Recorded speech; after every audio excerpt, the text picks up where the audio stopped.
The night that should have been perfect. If you think you've seen the perfect crime before, think again. Because this one almost fooled everyone. Before we dive in, make sure you hit that subscribe button because what you're about to hear isn't just another story. It's a lesson in how 5 seconds can turn a mastermind into a convict. It started on a cold February night in Chicago, 2017.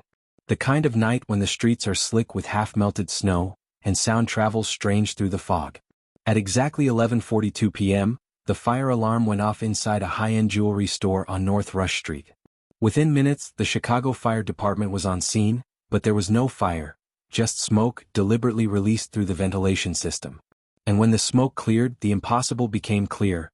$2.8 million worth of diamonds were gone. Not a single camera caught the thief. No fingerprints. No broken locks. Not even a forced entry. Detective Lena Ward, a 12-year veteran of the department, was the first to notice what others didn't. The security feed didn't fail. It was disabled, remotely using an access code that only 2 people knew, the owner and the man who installed the system. That man's name was Ethan Cole, a 33-year-old security consultant known for his spotless record, calm voice, and unnerving precision. He wasn't flashy, didn't talk much, and never drew attention to himself. But in the days following the heist, he became the police's quiet obsession. Ethan had an alibi that night. He was at a private dinner across town, surrounded by witnesses, his phone active in the same location for 2 hours straight. Everything about his record screamed, innocent. But Lena had seen this kind of crime before, crimes designed by people who assumed they were smarter than everyone else. There's always something, she told her team. Even a perfect crime has fingerprints you can't see. For 2 weeks the case went nowhere. The FBI got involved, the insurance company offered a reward, and public pressure built like steam in a locked room. Then a single clue surfaced, something so small that any rookie would have ignored it. A 5-second glitch. When detectives reviewed hundreds of hours of traffic camera footage from around the jewelry district, one camera, just one, froze for 5 seconds at 11:37 p.m., 5 minutes before the alarm went off. The footage resumed normally, but the timing was suspicious. The system timestamp was off by exactly 3 minutes, suggesting it had been looped or briefly hacked. The camera faced a narrow alley behind the store. When analysts enhanced the frame right before the glitch, they saw the faint reflection of a man in a glass door, barely visible, just a blur of motion. But one thing stood out, the glint of a wristwatch with a unique octagonal shape. The kind worn by only a few people in the city, because it was custom-made by the same jeweler who had been robbed. Lena didn't rush in. She was patient. She built a timeline, a pattern, a motive. Ethan Cole had installed similar systems in 3 other jewelry stores across Chicago. All of them had upgraded insurance policies, and all had recently undergone security testing led by Ethan himself. The puzzle pieces fit a little too neatly. But still, no proof. The reflection wasn't enough, and the watch alone meant nothing unless it was connected to the crime scene. That's when Lena did something bold. She called Ethan into the station, not for questioning but for consultation. She asked him to help her review the case, his own case. Ethan played along, calm and confident. He walked her through theories, potential suspects, even pointed out technical vulnerabilities in the footage. His composure was chilling. But midway through the review, Lena noticed something. The same wristwatch on his hand, the same octagonal edge shining faintly in the glow of the monitor. She didn't react. She just watched. Every blink, every micro-expression, every shift of his hand. When Ethan left that night, Lena already knew what to do. She obtained a warrant to seize all the digital devices used for the jewelry store's security updates. When the tech team analyzed them, they found traces of remote access logs, deleted fragments of encrypted data, and one crucial file, a data sync record showing that the store's surveillance software had been manually overridden for exactly 300 seconds. 5 minutes. The same length of time between the camera glitch and the alarm. It was brilliant. The thief had disabled the cameras, triggered the smoke, entered with a duplicate access code, and vanished, all while his phone and GPS placed him across the city. It should have been perfect. But the 5-second freeze in that traffic camera had captured his reflection. That was the first threat. Meanwhile, Ethan was living his life as if nothing had happened. He was polite, calm, even offered to help the police again. He had no idea the noose was tightening. Lena, however, wasn't satisfied. She wanted to know how he'd done it, physically. The access code required 2-step verification from both the owner and installer. That meant Ethan couldn't act alone. Someone had helped him, and that someone hadn't surfaced yet. 2 weeks later, her instincts paid off. One of the jewelry store employees, a technician named Marco Diaz, quit suddenly and left the city. He had received a large wire transfer from an untraceable account the night before he vanished. Lena tracked the transaction to a chain of shell companies, and at the end of that chain was a consulting firm registered under Ethan's cousin's name. The connection was thin, circumstantial, and almost invisible, almost. It was now clear, Ethan hadn't just planned the robbery. He'd built a system to erase his own digital footprints. The cameras, the codes, the smoke, all designed to create chaos while he moved unseen.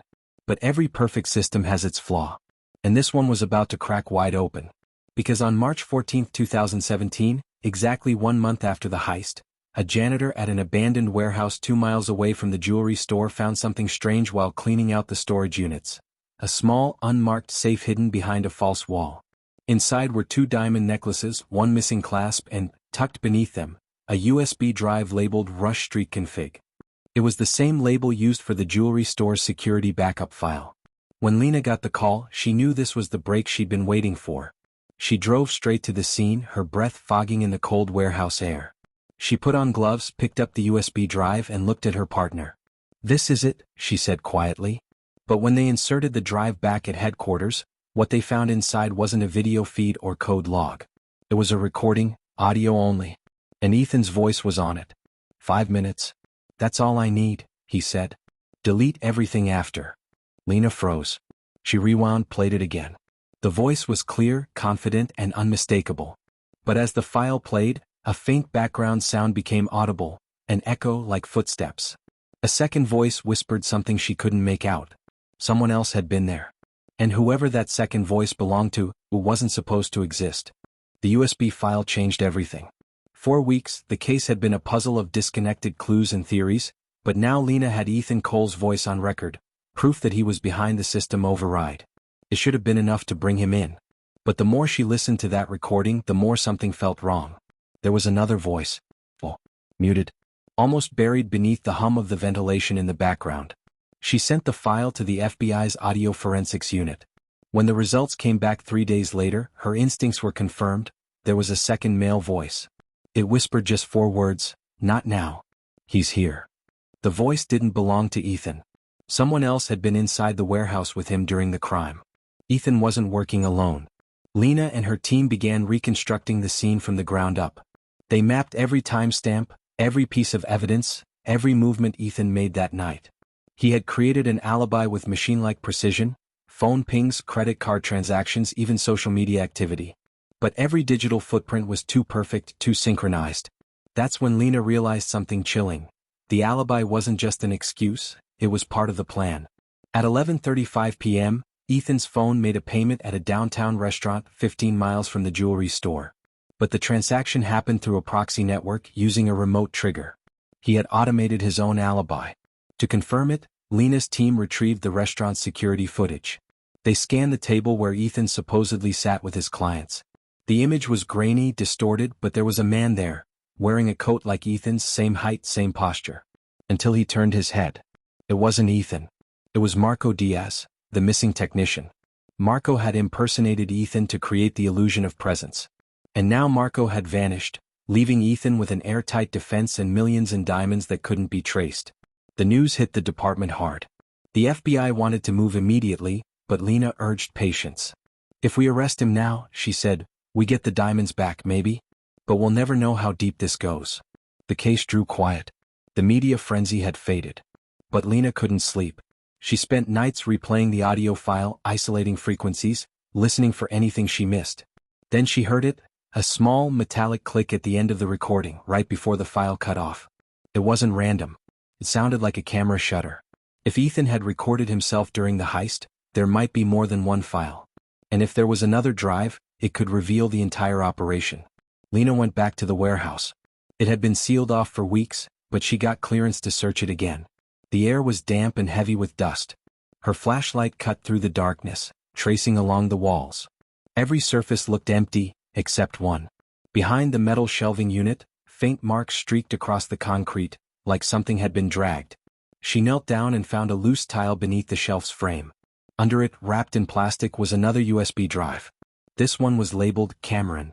She didn't know what that meant yet. But she would soon wish she never found it. Back at headquarters, the file decrypted automatically, no password.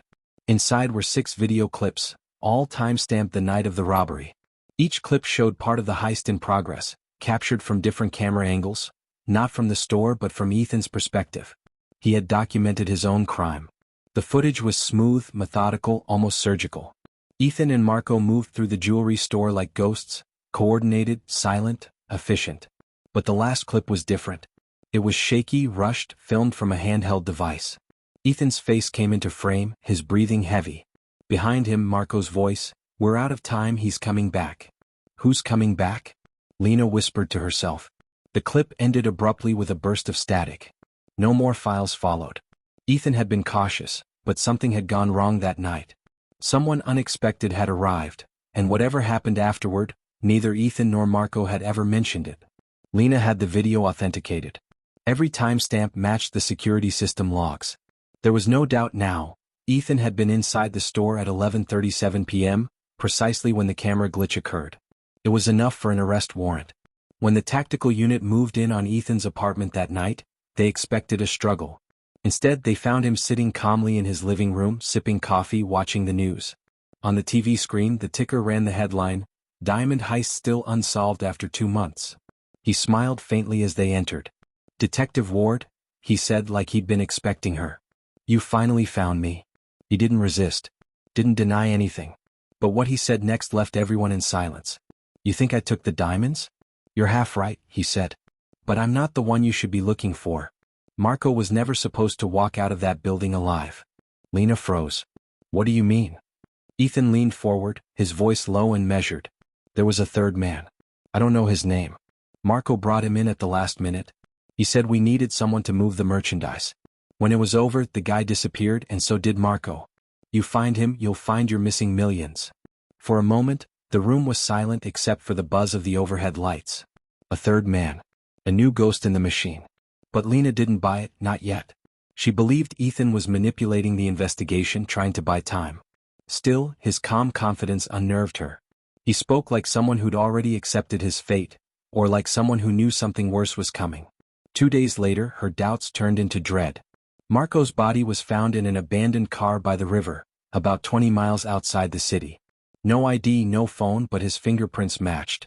The cause of death, a single gunshot wound, close range. Whoever killed him had wiped the scene clean. No shell casings, no tracks. But the police did find one thing. In Marco's jacket pocket was a small metal key, engraved with the letter C. Lena's blood ran cold. "Cameron," she whispered. It wasn't a name. It was a place. She traced it back to a Cameron storage facility, an old warehouse district Ethan had worked with 3 years earlier during a commercial security contract. The site had been shut down after a fire, but Ethan still had remote access rights. The team prepared to raid the facility. It was early morning, gray skies and light snow falling. The building stood silent, massive, its windows blacked out. As they breached the doors, dust filled the air. The place was empty at first glance. Then in the corner of the main floor they found it, a hidden vault door recently welded shut. They cut through the metal and pried it open. Inside was a small room lined with soundproof padding and surveillance monitors, all connected to a server running off backup power.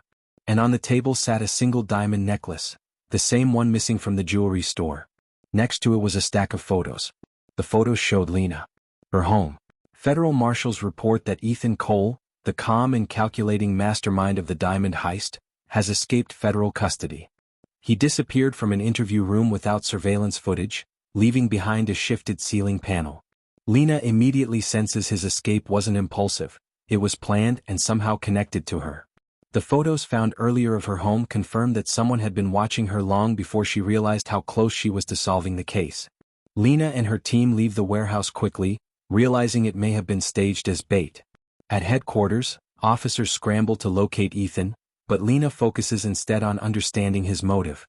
Reviewing the recovered diamonds, she notes that the most valuable item, the Ravenford diamond, a rare blue stone worth nearly $1.8 million, is still missing. Footage from the USB labeled Cameron shows Ethan and Marco panicking during the heist, and faint audio reveals an unexpected detail, a second set of footsteps approaching them. Someone else was present that night. someone who knew exactly what they were after. That night, Lena returns home under escort. Everything inside is untouched except for a black envelope left on her dining table, a warning. Inside is a photo of the Ravenford diamond and a message, "Some things are worth killing for." Her phone rings immediately afterward. Ethan's voice is calm, familiar, and unsettling. He tells her he knows she's looking for the mysterious third man involved in the heist and claims he can help her find him. When Lena asks where the man is, Ethan answers, "Right behind you," before the line disconnects. The room is empty, but Lena realizes Ethan is not threatening her, he's warning her. Moments later, there is a knock at her door. Despite her order, one of the escort officers opens it. A man in a black coat stands outside, mid-40s, calm, wearing the same octagonal watch captured in the alley camera reflection. Lena recognizes him from records and footage, though she has never seen his face. He identifies himself as the true mastermind. Ethan was merely the engineer and Marco the courier. He calmly explains that Ethan accidentally looped the wrong camera frame during the heist, capturing the man's reflection and exposing him. He admits Marco panicked and he couldn't risk the investigation turning toward him. The man insists he came to end things because Ethan is unpredictable. Before Lena can act, a loud crash breaks the window. Officers move toward the sound. Ethan arrives moments later, storming through the doorway, furious at the mastermind for deviating from their original plan. Lena steps between them while chaos unfolds outside, officers yelling, helicopters overhead, and the tension of two criminals confronting one another. Ethan admits he knew Lena would eventually catch him. He claims he didn't run to escape. He ran to finish the situation by confronting the third man. The mastermind insists Ethan will never catch him. Ethan replies, "I already did," just before federal officers rush in and restrain both men. As they are separated, the mastermind taunts Lena, claiming the diamond is already gone. Ethan, however, laughs and tells her the diamond has been in front of you the whole time. His meaning becomes clear days later when investigators search the Cameron facility. Hidden behind a false panel in a server rack, they find the Ravenford diamond safely stored in a protective case. Ethan had secretly stashed it there just before the third man unexpectedly returned. Both men are convicted on multiple federal charges, and the Ravenford diamond is returned to its rightful owner. The case leaves a lasting impression on Lena. Even the most perfect crimes unravel from the smallest mistakes. She closes the case by telling the public that more intense investigations are coming, and encourages viewers to stay tuned.